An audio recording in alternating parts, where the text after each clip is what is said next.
आक्रमणकारी क्या थे, कब आए थे, कौन कौन आए थे, और इसमें आपको मोस्टली 3 के बारे में पढ़ना है। अब जैसे आपको टॉपिक वाइज तोड़ा जाता है, जैसे तुर्क आक्रमणकारी हैं वो 2 हैं तो वो 2 टॉपिकों के रूप में पढ़े जाते हैं, अरब आक्रमणकारी अलग है तो वो एक अलग टॉपिक के रूप में पढ़ा जाता है। तो आज हम बाहरी आक्रमणकारियों में पढ़ेंगे मोहम्मद बिन कासिम के बारे में। अब क्वेश्चन बार बार उठा लिया जाता है कि भारत पर आक्रमण करने वाली पहली मुस्लिम आक्रांता जाति कौन सी रही हुई, तो आपको ध्यान रखना है ऑप्शन में सारे मुस्लिम नाम ही आएंगे, जैसे तुर्क आएगा, मंगोल आएगा, उज्बेक आएगा, आपके अरब आक्रमणकारी आएंगे। उनमें से एक ऑप्शन आपको उठाना होता है कि पहले कौन आया था, अरब आए थे कि तुर्क आक्रमणकारी आए थे, अरबों में कौन आया था, तुर्कों में पहले कौन आया था। अब ये क्वेश्चन बार बार उठा लिए जाते हैं, चलो आज उन पर थोड़ी सी चर्चा करते हैं। तो आज के पॉइंट का नाम है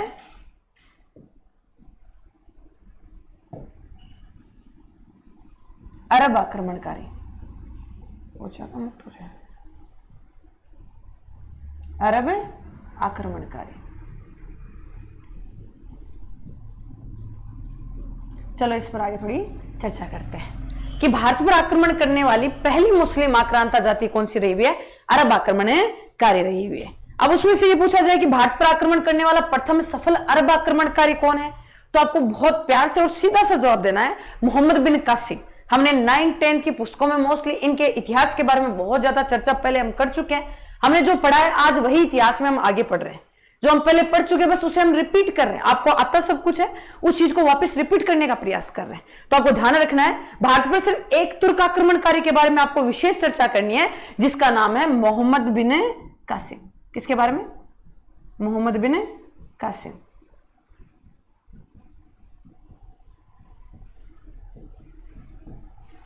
चलो इस पर थोड़ी सी चर्चा आगे बढ़ाते हैं।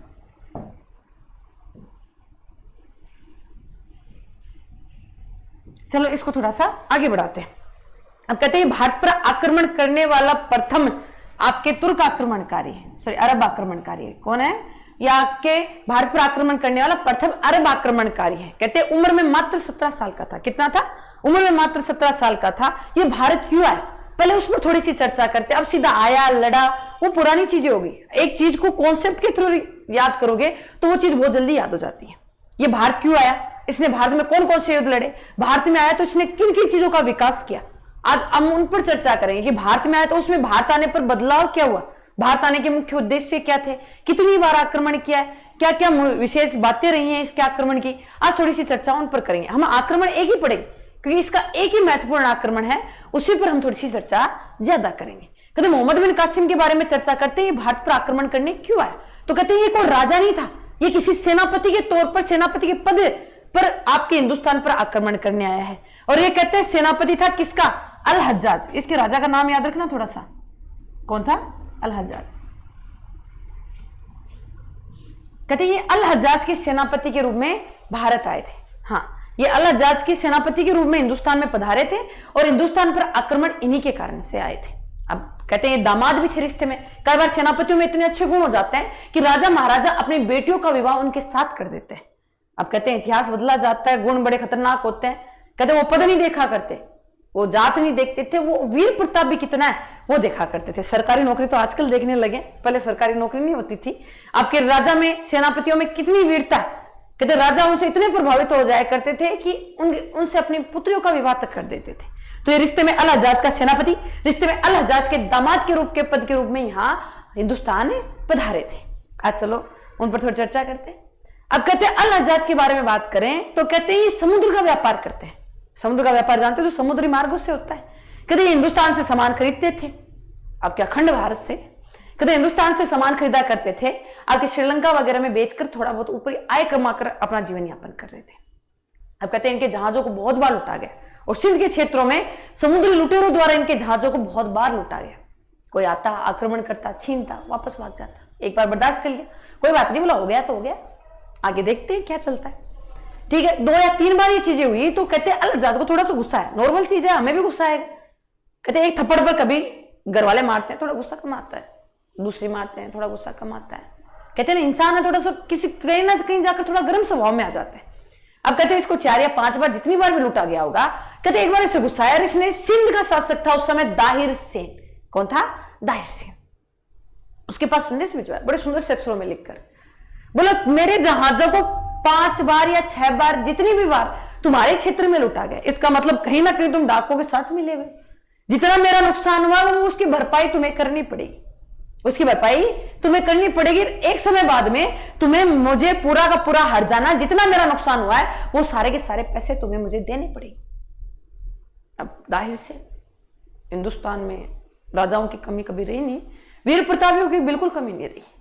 कहते जहां कदम रखते थे वीर प्रतापी राजाओं का इतिहास लिखा जाता है, चाहे गुप्तों में पढ़ लो, चाहे मौर्यों में पढ़ लो, चाहे कहीं पर भी पढ़ लो। और राजा महाराजा हमेशा लड़ाई, युद्ध, वीरता और इन कलाओं के लिए बड़ी फेमस थे। अब दिक्कत का कहते उसने उत्तर लिखा था कि मेरा कोई लेना देना नहीं है, लेकिन तुम युद्ध का भय दिखाते हो तो कोई फायदा नहीं है। तुम्हें युद्ध लड़ना तो तुम भले प्रकार से पधारो, स्वागत करने के लिए मैं ही तुम्हारा स्वागत करने के लिए खड़ा मिलूंगा। अब कहते हैं इसने बहुत सारे पहले भी कोई अभियान भेजे थे अल्लाजाज ने, बड़े बड़े दाढ़ी वाले मौलवी, काजी, खलीफा वगैरह इनके नेतृत्व में आए होंगे, मोहम्मदन सेनापति आए।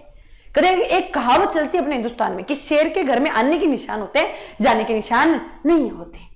कहते इन्होंने भगा भगा कर उन्हें मारा, चप्पल जूते उठा उठा कर भागे। कहते जाकर वर्णन किया, बोले बड़ा वो खतरनाक राजा है भाई, बड़ी बड़ी मूछों पर ताव देता, हाथियों की सेना रखता है, घोड़ों की सेना रखता है, हम घुड़सवार होकर लड़ते हैं, उसके पैदल सैनिक के हुकार बढ़ते हैं। बोले उनके हुकार मात्र से हम चप्पल जूते उठाने को मजबूर हो जाते हैं। एक बात बता, किससे लड़ने जाएंगे? कोई बात नहीं। कहते अब भाई साहब अल्लाजाज ने मीटिंग बुलाई, बुलाओ बैठो, आ जाओ बैठो। कहते सबको बिठाए और सबको बिठाकर एक चीज पूछी, बोले एक बात बताओ, दाहिर सेन के खिलाफ लड़ने कौन जाएगा? अब सबके पास बहानेबाजी तैयार थी। बोलो भाई मैं तो नहीं जाऊंगा, मेरी तो बीवी की तबीयत खराब है, कोई कैसा बहाना, कोई कैसा बहाना, कोई कैसा बहाना। अब दाहिर सेन के पास एक 17 साल का बच्चा है, दाढ़ी मूछ भी ढंग से नहीं। कहते सबकी गर्दनें नीची थी, क्योंकि पुराने आक्रमण सब जानते क्या हुआ था, भगा भगा कर मारा था, चप्पल जूते भी ढंग से नहीं उठाने दी, वो आदमी क्या करेगा? कहते भाई साहब रास्ता भी नहीं देखने दिया था, किस बाढ़ को किस कुएं को कूद कर आए थे, किस रास्ते से होकर आए थे, पता तक नहीं चला था। नहीं बोला आक्रमण नहीं करेंगे, बस की बात नहीं। कहते 17 साल का बच्चा उसी सभा में दहाड़ते हुए आया, गुर्रात नहीं दहाड़ता हुआ है, शेर कहना गलत नहीं है, 17 साल का बच्चा है। उसने कहा तुम एक बार मौका मुझे दो, मैं वचन देता हूं इतिहास बदल कर आऊंगा और कहीं ना कहीं भाई साहब आपके हिंदुस्तान को मुसलमानी तलवार, इस्लाम की तलवार का स्वाद, शमशीरों का स्वाद चखा कर आऊंगा। कहते सारे के सारे दाढ़ी मूछ वाले जितने बैठे थे वो हंसने लग गए। बोला आज तक जितने बड़े बड़े भाई साहब दान आपके अनुभवी आदमी गए, वीर प्रतापी सूर्य था, कहते भाई साहब लड़ने की कड़ाओं में मारे, वो कुछ नहीं बिगाड़ पाए, तो ये क्या बच्चा कर लेगा? यहां तो कुछ आना जानी नहीं है, बच्चा जान से मारा जाएगा। भाई साहब इस पर बड़े गंदे तरीके से मुस्कुराए। कहते शेर की दहाड़ थी, छोटा जरूर है, दहाड़ में दम कम होगा, लेकिन हौसले आसमान को छूने के थे। और भाई साहब इसने अल्लाजाज के सामने जिद रखी, बोला वचन देता हूं या तो जीत कर आऊंगा या हिंदुस्तान की कहीं मिट्टी में दफन हो जाऊंगा, बस एक मौका दे दीजिए। वचन देता हूं जो हार कर आए हो उससे ज्यादा मुनाफा कमा कर लाऊंगा, जितना लूट कर जितना गवा कर आए हो उससे ज्यादा वसूली, उससे ज्यादा तुम्हें अच्छा दान या उससे अच्छे तुम्हें पैसे वसूल करके दूंगा। अल्लाह सोचने पर मजबूर, खूब समझाए, प्यार से समझाए, कोने में लेकर समझाए, कोई फायदा नहीं है, मार डालेंगे, तेरे में मुट्ठी भर हाड़ है, वो 7 बाई 4 के हैं, बोला 1.5 डोल में अच्छे हैं, 50-50 किलो की तलवारें उठाते हैं, तेरे में तो कुल वजन 50 किलो है। बोले तेरी दाढ़ी मूछ आई नहीं है, बड़ी बड़ी मूछों पर ताव देते हैं, तुझे घुड़सवारी देखी है, वो हाथियों की सेना पर विराजमान रहते हैं। बड़े प्यार से भी समझाया, शाम से भी समझाया, दाव से भी समझाया, दंड से भी समझाया, डराया धमकाया, लेकिन नहीं समझा। कहते पत्नी को भी कहा, बोले बेटा समझा नहीं, घर वरना खराब हो जाएगा, जो गए अब तक तो पता नहीं, मुश्किल से बहुत कम लौट कर आए। अब कहते हैं खूब समझाया गया, लेकिन मोहम्मद बिन कासिम मानने को तैयार नहीं था। बढ़िया चीज। कहते हैं इसे 10,000 ऊंटों की सेना, 10,000 मात्र, इतिहासकार कहते हैं 10,000 मिली थी। 10,000 की ऊंटों की सेना अपने से बड़े अंग वस्त्र पहनकर हिंदुस्तान की सरहद पर पधार गया, हिंदुस्तान को नोचने, हिंदुस्तान को लूटने। हिंदू मुस्लिम एक आक्रांता, एक मुस्लिम आक्रांता डकैत के रूप में हिंदुस्तान के रूप में पधारा था, नोचने को तैयार था। और भाई साहब इस समय आंखें पसार कर देखा था, सिंध का नरेश दाहिर सेन पहले से तैयार होकर बैठा था। कहते हैं असली सपूत था, भारत माता अपने मातृभूमि की मिट्टी का एक कण तक शत्रु को ना ले जाने देना चाहता था। वह सब सेना को तैयार किया था, ऊंटों को, वैसा ऊंटों की, घोड़े, हाथियों, सबको सजा दजा कर तैयार कर दिया गया था। अरे युद्ध का बुलावा आए ना आए और राजपूत पीछे हट जाए, ये कभी मुनासिब ना था। और कहते हैं क्षत्रियों की कौम में पैदा हुआ था, मरना जीना इसी भूमि में सिखाया गया था। और आपके कहते हैं दाहिर सेन युद्ध के लिए, आगाज के लिए तैयार हो गया था। हुकार भरते ही कहते स्वागत करने आपके दाहिर सेन, कहते हैं सेना लेकर, शमशीर, अपनी तलवारों को, अपनी खड़ाऊ, अपनी कटारों को तलवार करके, और कहते हैं भाई साहब आपके तीर कमान को धार लगा कर तैयार था। बोला आ जाओ, कोई बात नहीं, लड़ेंगे, इतिहास बदलेंगे। अब कहते बराबरी से लड़ने की जब बात आई थी, अपने से बड़ा अंगवस्त्र पहनकर आपके दाहिर सेन के सामने मोहम्मद बिन कासिम खड़ा था। अब एक बार क्वेश्चन आता है, किस युद्ध के मैदान में? रावर का युद्ध। कौन सा युद्ध होगा? रावर का युद्ध। मैदान कौन सा है? रावर। कौन सा युद्ध होगा? रावर का युद्ध। कब? मोहम्मद बिन कासिम भारत कब आया था? एक यही युद्ध है जो इसमें पढ़ा जाता है, उसके अलावा और कोई आक्रमण का वर्णन नहीं है यहाँ पर। 712। और इस समय ये युद्ध लड़ा जाएगा मोहम्मद बिन कासिम, मोहम्मद बिन कासिम वर्सेज आपके कौन आएगा? दाहिर सेन। ये सिंध नरेश है, हाँ वही पाकिस्तान वाला, बिल्कुल सही बोल रहे हो, दाहिर सेन। इसके मध्य लड़ा गया था। अब थोड़ी सी आगे चर्चा करते हैं कि दोनों के बीच में युद्ध लड़ा गया। कहते उसके पास बहुत बड़ी सेना थी, मूंछों पर ताव दे रहा था, हाथी पर बैठा था। इतिहास बदला जा रहा था। मोहम्मद बिन कासिम एक छोटा सा बच्चा जिनकी मूछे ढंग से नहीं है, अपने से बड़ा अंगवस्त्र और आपके हाथियों की सेना पर बैठा, सॉरी ऊंटों की सेना पर बैठा। कहते हाथों में कपाट नहीं थी। भाई साहब एक नया जंगल स्थापित करने के लिए एक नन्हा सा शेर तैयार था। एक जंगल का नियम होता है, पुराना शेर मौत की नींद सोने को तैयार हो जाता है, तब छोटा शेर आकर उस पर नया राज स्थापित करता है। बिल्कुल सही था, जंगल का सा राज था और आवारा पशु बनना जरूरी था, क्योंकि सामने बब्बर शेर खड़ा था। कभी मूंछों पर ताव देते हुए भाई साहब अनुभव स्थापित हो रहा था। तलवारों की धार, तलवारों की खनखनाट और मां भवानी के नारों के साथ में भाई साहब आपके युद्ध का आगाज हुआ था। कहते राजपूत आपके क्षत्रिय, कहते भारतीय सैनिक जैसे अंदर घुसे थे। सिंध के शासक, सिंध के नेतृत्व में जितने सैनिक लड़ने आए थे, कहते खून खराबे में सबसे माहिर थे। भाई साहब लड़ने का अंदाज कुछ अलग लेकर आए थे। कोई बिजली जैसी चपलता, तो भाई साहब कोई मारने का अंदाज कुछ अलग लाया था। कोई भालों से वार कर रहा था, कोई कटारों से इतिहास लिख रहा था, कोई भाई साहब ढाल से बचाव कर रहा था, कोई तीर कमान से इतिहास लिख रहा था। कहते खनखनाट इतनी खतरनाक थी, मोहम्मद बिन कासिम की सेना भाई साहब पीछे हटने को मजबूर हो गई। कहते सैनिकों ने बड़े प्यार से समझाया, तो राजा जी अब पता चला पीछे क्यों भाग रहे थे। अरे सेनापति जी चलो वापस, वरना चप्पलें उठाने तक का मौका ना देंगे, अरे जूतियां तक का उठाने का मौका ना देंगे। ऊंट तो छोड़ो, ऊंट पर बैठे हुए ऐसे वार करते हैं जैसे यमराज के यमदूत से नजर आ रहे हैं। बोला अल्लाह के पास जन्नत नसीब होने से पहले ना छोड़ेंगे। बोलो चलो यहाँ से भाग चलते हैं। लेकिन मोहम्मद बिन कासिम आंख में अंगारे लेकर बैठा था। साम दाम दंड भेद हर क्षेत्र की नीति में अव्वल दर्जे का बैठा था।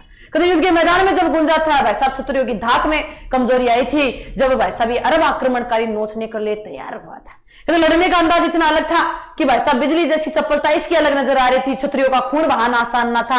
अपने शमशीरों में दम इतना भरकर लाया था, बड़ी आसानी से उनकी गर्दनों को उड़ा रहा था। कहते कभी उधर कभी इधर, वैसा लड़ने का अंदाज इतना खतरनाक लेकर आया था कि क्षत्रिय सेना को मौत के घाट उतार रहा था। कौन कहता है क्षत्रिय मौत की नींद नहीं सोते, मां के असली सपूत थे। आखिर एक शमशीरों की से गर्दन कटने के साथ ही भाई साहब अपनी मातृभूमि के अंदर समा रहे थे। अब गड़बड़ कहां? कहते मोहम्मद बिन कासिम धाक से लड़ रहा था। इतनी बड़ी सेना को देखकर समझ गया था छोटी सेना लड़ ना पाएंगे, इसलिए कूटनीति का प्रयोग करने लग गया था। सीधा दाहिर सेन पर आक्रमण करने को तैयार हुआ था। हाथी पर बैठे हुए दाहिर सेन पर सीधा आक्रमण किया गया था। कोई कहता भाई साहब लड़ने की कला देखो, तीर कमान को उठाया था, सीधा वार आपके दाहिर सेन पर किया था। लड़ने का अंदाज इतना था कि भाई साहब बड़ी सेना को भी देखकर ना डरा था। अंदर घुसकर कहते दाहिर सेन की सेना को मारने का हौसला लाया था और दाहिर सेन पर वार ऐसा किया था कि हाथी की सेना से भाई साहब हाथी पर बैठा हुआ दाहिर सेन मिट्टी में जाकर मिल गया था, नीचे जाकर गिरा। बेहोशी आई कुछ समय की बेहोशी आई। कहते राजा जी की मरते के साथ ही सेना अपने आप पीछे हट जाती है और राजा के प्रति कर्तव्य को निभाकर राजा की मृत्यु के साथ ही अपने कर्तव्य को समाप्त मान लेती है। कहते अपनी मातृभूमि के लाल जितने शहीद होने थे वो शहीद हो गए थे, बाकी जितने क्षत्रिय बचे थे वो सब के सब पीछे हट गए थे। कहते कितने सुंदर वर्णन कर रहे हैं हम यहाँ पर। अब कहते मोहम्मद बिन कासिम, जब तक दाहिर सेन की आंख खुली थी तब तक इतिहास बदला जा चुका था। एक छोटा सा बच्चा बड़ी बड़ी मूंछों वालों पर भारी पड़ चुका था। जिनकी मूंछों पर ताव थे वो नीचे हो गए थे और इतिहास लिखा जा रहा था। कहते हैं आपके इस समय भाई साहब आपके गड़बड़ी के साथ में क्या हुआ? कहते हैं जब तक आंखें खोली थी तब तक मोहम्मद बिन कासिम सिंध पर राज स्थापित कर चुका था। बहुत बढ़िया। कहते कुछ समय की बेहोशी के बाद में दाहिर सेन को होश आया था। इतिहास ऐसा बदला गया था कि दाहिर सेन भाई साहब समझ नहीं पाया था।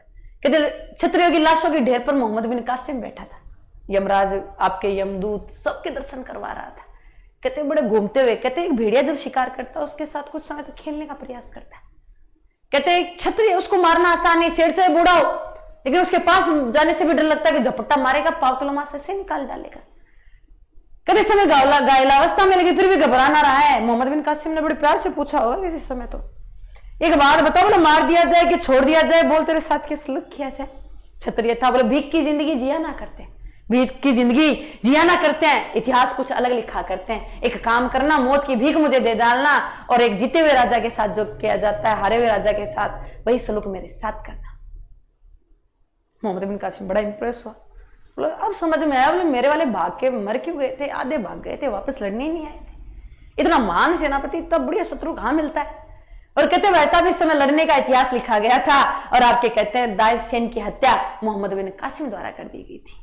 अब कहते हैं रावर के दुर्ग में, इसी रावर के दुर्ग में कहते हैं दाहिर सेन की पत्नी खड़े खड़े अपने पति को मरते हुए देख रही थी। और कहते हैं एक अरबी भाषा में एक पुस्तक लिखी गई है, चचनामा। इसके राइटर का नाम मोस्टली मिलता नहीं है, फारसी अनुवाद अल-कुफी ने किया, राइटर मोस्टली इसका मिलता नहीं। एक बार क्वेश्चन आ गया, चचनामा कौन सी भाषा में लिखा हुआ है, तो आपको ध्यान रखना है ये अरब से है, तो किस भाषा का प्रयोग करेंगे, अरबी भाषा का। किस भाषा का प्रयोग करेंगे, अरबी भाषा का। तो कहते हैं अरबी भाषा में लिखी हुई है। और चचनामा में लिखा गया है इनकी रानी थी रानी देवी, दाहिर सेन की पत्नी है रानी देवी। ये किसकी पत्नी है, दाहिर सेन की। और इनकी दूसरी पत्नी है लाडो देवी, लाडो देवी। दूसरी पत्नी का नाम क्या है, लाडो देवी। और पुत्री है इनकी दो, एक का नाम है सूर्यमला और दूसरी का नाम है परमला। ये पुत्रियां हैं इनकी, पुत्री।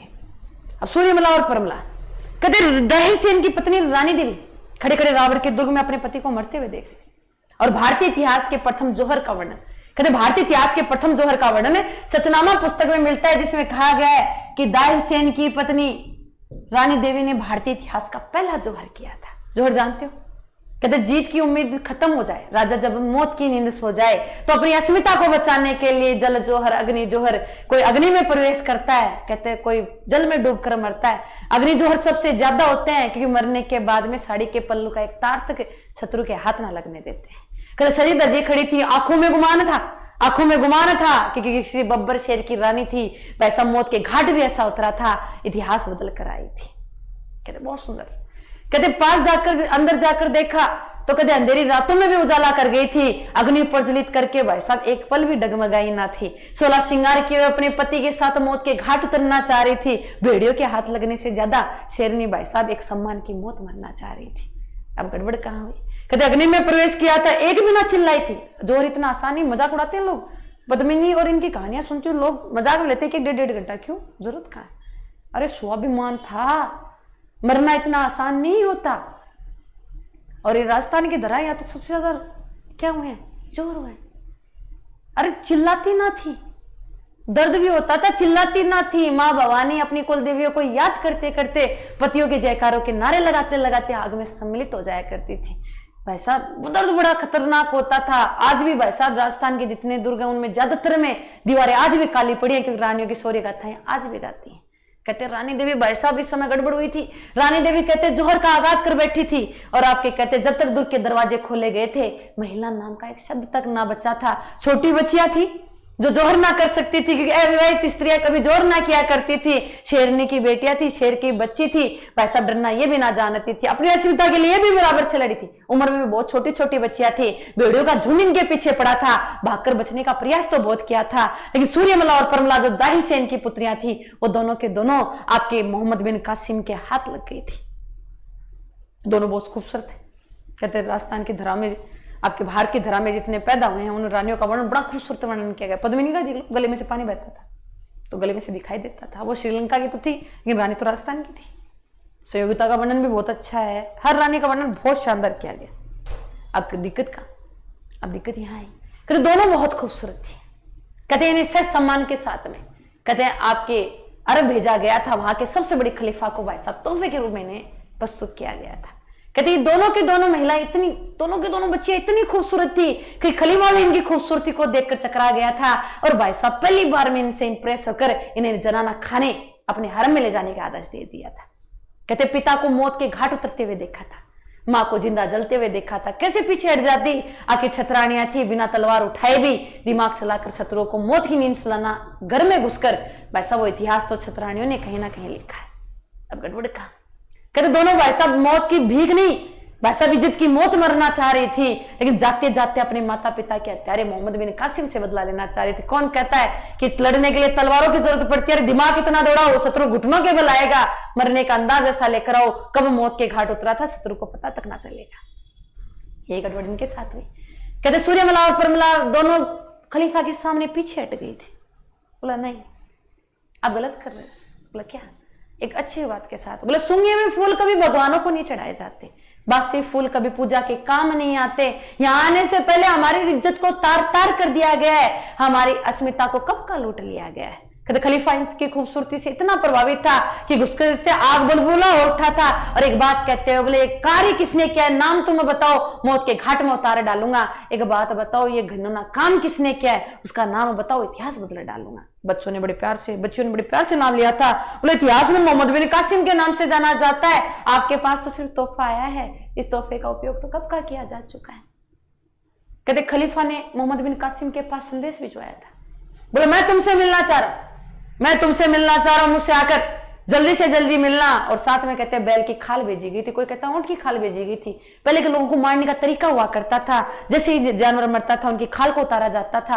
आदमी जब भी किसी को मौत की सजा देनी होती थी उसके अंदर डाल दिया जाता था, करीब बाहर से सील दिया जाता था। अंदर ऑक्सीजन की कमी होने के कारण, ब्रेन हेमरेज, दिमाग की नस फटने के कारण व्यक्ति तड़प तड़प कर मर जाया करता था। और कहते हैं इसके पास बैल की खाल भेजी गई थी। बोले मैं आपसे मिलना चाहता हूं। अंधविश्वास देखो, इसे कहते हैं अंधविश्वास।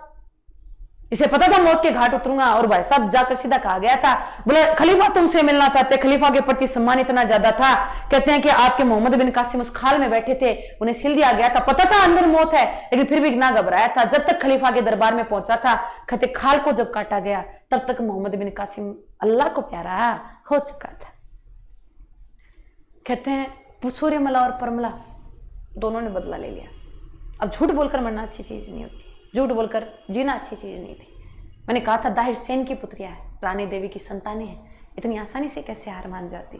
भारत माता की धरा से पैदा हुई हैं, किसी के घर की अपने घर की अस्मिता को तार तार करके भाई साहब एक भीख की जिंदगी कैसे जी सकती थी। कहते इन्होंने एक बात थी, कुछ इतिहासकार कहते ये छत से कूद गई थी खलीफा को सच बताते हुए। अरे बोलो छुआ तक ना था इसने तो हमें जी भर के देखा तक ना था, हमारी तरफ एक बार देखा था और खूबसूरती के कारण तुम्हारे तोहफे के रूप में तुम्हें भेंट कर दिया गया था।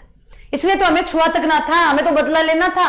मां को जलते हुए, पिता को मरते हुए देखा था, अपने सिंध पर अधिकार क्षेत्र भगवा रंग के स्थान पर हरा रंग होते हुए देखा था। कहते तलवारों की खनखनाहट की गूंज को कम, शमशीरों की धार को पैदा होते हुए देखा था, उसको खत्म करने के लिए इतिहास लिखा था। इसने तो हमें छुआ तक ना था। कहते इतना कहते हुए छत से कूद गई थी। कुछ इतिहासकार कहते हैं इन्हें कुचलवा कर मार दिया गया था, लेकिन दोनों बच्चियां सम्मान की मौत मरी थी। किसी के घर में भाई साहब भीख की जिंदगी, दासी की जिंदगी ये बिता करे नहीं गई थी। मोहम्मद बिन कासिम की मौत बड़ी दर्दनाक हुई थी। अब कहते हैं मोहम्मद बिन कासिम भारत में आए हैं तो साथ में कुछ चीजें जरूर लेकर आए होंगे कि मोहम्मद बिन कासिम जब भारत में पधारे तो भारत में आने वाली प्रमुख वस्तुएं कौन कौन सी थी। भारत में आने वाली, यानी भारत के परिवर्तन देखते हैं कि प्रमुख वस्तुएं कौन कौन सी लेकर आए थे, भारत आए थे तो कुछ ना कुछ परिवर्तन तो होते हैं। अपने घर में कोई मेहमान आता है, चाहे कोई लुटेरा ही है, वो भारत में आते आते कुछ ना कुछ तो लेके आएगा अपने लिए। लाते ही नहीं लाते? आज भी घर में देखो मेहमान आते हैं, सेब संतरे, कुछ भी फ्रूट कुछ भी, टॉफी वॉफी, कोई मिठाई। आजकल सोन पापड़ी तो वैसे नॉर्मल ट्रेंडिंग में आता है, मोस्टली वही लेके आते हैं, रसगुल्ले ले आते हैं, कुछ भी ले आते हैं। तो कहते घर में कोई मेहमान पधार रहा है तो वो कुछ नई नई वस्तुएं जरूर लेकर आता है। वही वस्तुएं यहाँ पर भी कुछ ना कुछ लेके आएंगे। और कहते हैं यहाँ पर इसके आने के साथ कुछ परिवर्तन हुए थे। कहते भारत में सबसे पहले एक कर लगा था, कौन सा? जजिया कर। इससे पहले हम जजिया कर नहीं जानते थे। कब लगा? 712। कब लगा? 712। किस क्षेत्र में लगाया गया सबसे पहले? सिंध में लगाया गया, क्योंकि सिंध को जीता है इसने, दूसरे में कहा लगाने जाएगा। कहते भारत में सबसे पहले जजिया कर लेने वाला था मोहम्मद बिन कासिम। इसने सिंध के क्षेत्र में 712 में सबसे पहले जजिया कर लगाया। जजिया कर क्या होता है? कहते गैर मुसलमानों से लिया जाने वाला धार्मिक कर। गैर मुसलमान कौन होते हैं? हम हिंदू। इसका सीधा मतलब है आपको अपने धर्म में रहना है तो एक प्रकार का कर देना पड़ेगा। वो कर क्या कहलाएगा? जजिया कर। क्या कहलाएगा? जजिया कर। तो ध्यान रखना। तो भारत में सबसे पहले जजिया कर लागू करने वाला कौन था? मोहम्मद बिन कासिम। भारत में सबसे पहले जजिया कर लागू करने वाली जाति कौन सी थी? अरब आक्रमणकारी। हिंदुओं पर लिया जाने वाला पहला धार्मिक कर किसने लगाया? मोहम्मद बिन कासिम। ना चाहे ऐसे पकड़ो, ना चाहे घुमाकर पकड़ो, पकड़ने का रास्ता होना चाहिए। बस एग्जाम इसी टाइप से तो आती है, आपको सब कुछ आता है, बस एग्जाम में टेकल कैसे करना वो आपको थोड़ा सा आता नहीं, क्यों आपको जो मैटर है उसमें से क्वेश्चन निकाले जाते हैं, बस थोड़ा सा घुमा दिया जाता है और थोड़ा सा घूमते बच्चा गोल गोल घूमने लग जाता है, बोला वो पढ़ा हुआ ही नहीं, आउट ऑफ सिलेबस है। नहीं है सर। अब मैं जजिया करके जगह लिख रहा हूं कि इंदौर पर सबसे पहले धार्मिक कर इसी ने लगाया था, जो मुसलमान जाति है इसी ने लगाया था। कौन सा कर? जजिया कर। उससे पहले और भी बहुत सारे कर हैं, लेकिन मुस्लिम जाति ये थी जिसने इंदौर पर धार्मिक कर लगाया। उसके अलावा जजिया कर में प्रतिबंधित कौन करने वाला था, शुरू करने वाला कौन था, ब्राह्मणों से लागू करने वाला कौन था, पूर्णतः प्रतिबंधित करने वाला कौन था, वो आगे मैटर में ऑटोमेटिक आते रहे, क्योंकि जितना मुंह हो रोटी उसी हिसाब से खानी चाहिए।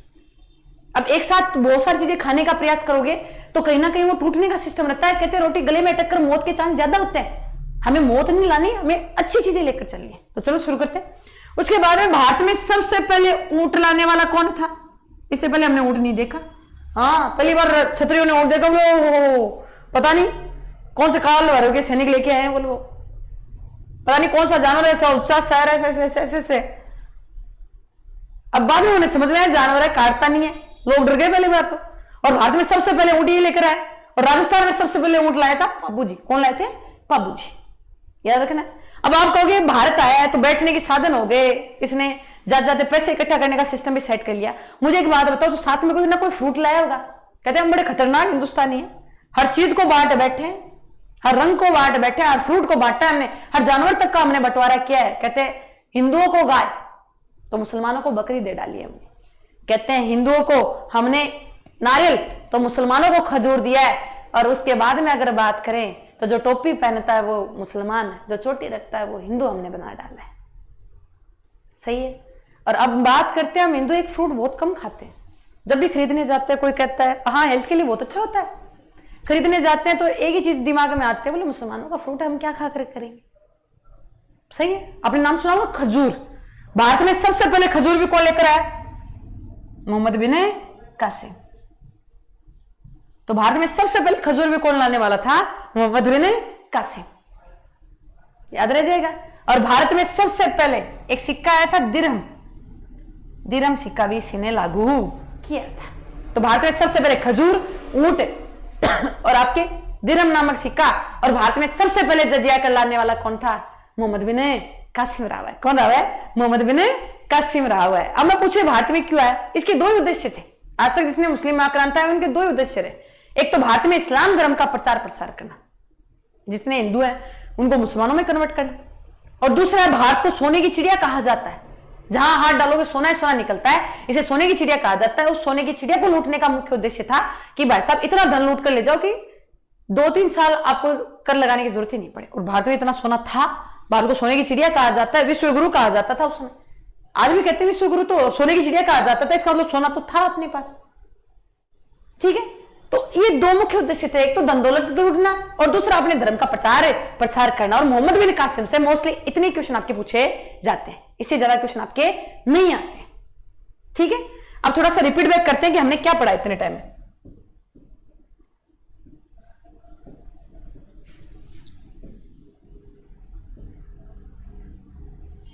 ये देखो, हमने पढ़ा कि भारत पर आक्रमण करने वाली पहली जाति कौन सी थी? अरब आक्रमणकारी। कौन सी थी? अरब आक्रमणकारी। और प्रथम अरब आक्रमणकारी कौन आया था? मोहम्मद बिन कासिम। कौन आया था? मोहम्मद बिन कासिम। उसके बाद में अगला पॉइंट क्या है कि प्रथम सफल अरब आक्रमणकारी है। उसके बाद में किसके सेनापति के रूप में हिंदुस्तान आया? अल हज्जाज। इन दोनों के बीच में मोहम्मद बिन कासिम भारत कब आया? 712। कौन सा युद्ध लड़कर गया था? रावर का युद्ध। कौन सा युद्ध? रावर का युद्ध। किस के मध्य? कासिम और दाहिर सेन। दाहिर सेन कहां का राजा था? सिंध। कहां का राजा था? सिंध का राजा। ठीक है ना। उसके बाद में अगला पॉइंट हमने क्या पढ़ा?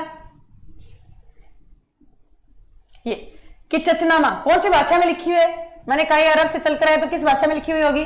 अरबी भाषा में। इसमें भारतीय इतिहास के प्रथम किसका वर्णन मिलता है? जौहर का वर्णन। किसका वर्णन मिलता है? जौहर का। किसने जौहर किया था? रानी देवी। किसने किया था? रानी देवी। ये रानी देवी इस दाहिर सेन की क्या लगती है? पत्नी। क्या लगती है? पत्नी। और इसकी दो पुत्रियां हैं, सूर्यमला और परमला। किसकी पुत्रियां हैं? दाहिर सेन की। और ये भारत आया है मोहम्मद बिन कासिम। मौत के बारे में क्वेश्चन कम पूछते हैं कि अपने हिस्ट्री में नहीं लागू होते। उसके बाद में प्रमुख वस्तु है कि इसने भारत आने पर क्या परिवर्तन किए। अगर मैं क्वेश्चन डाल दूं कि भारत में सबसे पहले जजिया कर लागू करने वाला कौन था? मोहम्मद बिन कासिम। कब लागू किया? 712। किस क्षेत्र में? सिंध पर।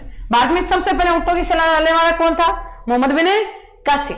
उसके बाद में भारत में खजूर लाने वाला कौन था? मोहम्मद बिन कासिम। और एक दिरहम, मैंने पहले बताया, दिरहम नामक सिक्का भी कौन लाया था? मोहम्मद बिन कासिम। और इनका मुख्य उद्देश्य था इस्लाम धर्म का प्रचार प्रसार करना और आपके हिंदुस्तान में जो सोने की चिड़िया है उसे लूटना। अब ये टॉपिक थोड़ा सा ही एंड होता है, अगली बार फिर मिलते हैं एक अच्छे से टॉपिक के साथ, एक प्यारे से टॉपिक के साथ। आराम आराम से चलेंगे, रास्ते कुछ लंबे हैं, थोड़ा सा दिल थाम कर बैठना, साथ साथ चलेंगे, आगे पीछे बिल्कुल नहीं होंगे। ठीक है, धन्यवाद।